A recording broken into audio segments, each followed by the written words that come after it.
Essa técnica argumentativa de justificar uma reforma em prejuízo ao trabalhador para garantia de algum direito, ela esconde os reais beneficiários e os reais intentos da reforma.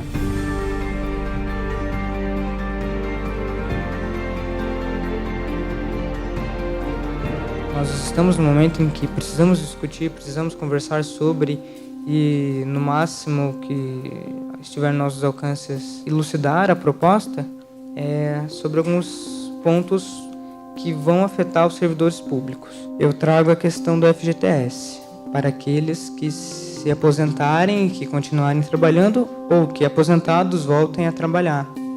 Hoje, o empregado ele continua trabalhando, ainda que aposentado, e os descontos do FGTS são feitos.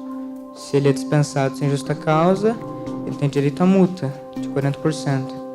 Mas, com a reforma, esse direito ele é extinto e o empregado que continuar trabalhando depois de se aposentar ou que voltar a trabalhar depois de ter se aposentado, ele não terá mais o direito ao FGTS. Sendo que o FGTS é historicamente um montante que ele veio substituir um instituto muito antigo, que era a questão da estabilidade do emprego. E o FGTS ele vem substituir esse instituto, e agora esse instituto que veio a substituir um outro elemento do trabalho que era mais concreto e talvez interessante aos trabalhadores, agora ele é extinto para esses aposentados. O PIS hoje é uma verba que é paga a uma parcela de trabalhadores que possuem uma renda que é muito baixa, que é muito precária, de até dois salários. Com a reforma, nós temos duas mudanças. Os beneficiários do direito ao recebimento dessa verba, ele é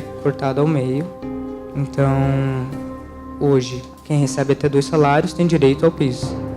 A partir da reforma, quem recebe até 1 salário, então metade dos empregados, dos trabalhadores que hoje receberiam, não terão mais direito. Uma outra questão que é alterada com relação ao PIS é a instituição de um período de carência, de um período que o empregado ele terá que trabalhar para passar a ter direito ao PIS.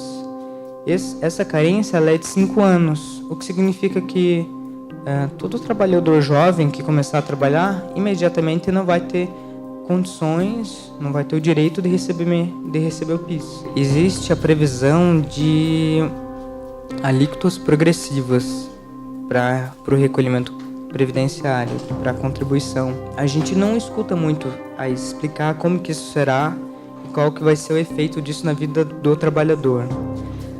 Eu, pelo que consta no projeto, se esse for o texto aprovado, posso afirmar que para a base dos trabalhadores, para aqueles que ganham entre 1 e 2 salários mínimos, não vai mudar muito. Porque aqueles que ganham a partir de 3 salários mínimos vão ter uma alíquota que hoje varia de 9% a 11% alterada, chegando a ter uma alíquota de contribuição de 14%.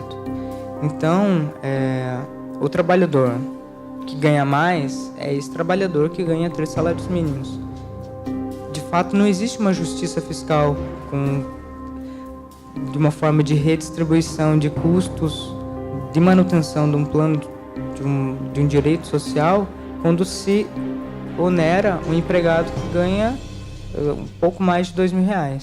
Vai afetar sobremaneira a categoria bancária, porque é uma categoria que as condições de trabalho são controversas, mas que tem um complexo remuneratório que dá condições para essas novas alíquotas progressivas agirem. Se tem uma proposta que não se encontra hoje muito bem definida, que é a questão do regime de capitalização, que é uma espécie de poupança em que a pessoa mensalmente ela vai depositando valor e no final da vida ela obtém mensalmente uma verba que fruto dessa poupança que é feita durante a vida. Na proposta que se tem, está previsto que o regime de capitalização ele estaria instituído, mas que ele seria regrado por uma previsão a ser aprovada por uma lei complementar.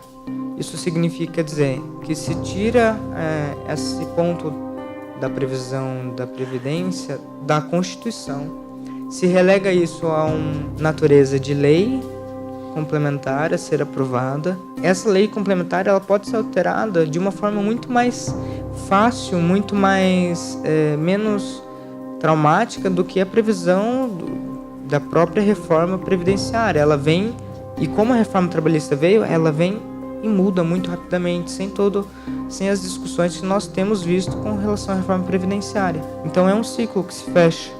É um ciclo sempre de prejuízo social, é um ciclo sempre de oneração do trabalhador para a manutenção da tua própria vida, enquanto você desloca as benesses dessa pretensa reforma para as empresas, para o patrão, para o lucro que eles vão ter.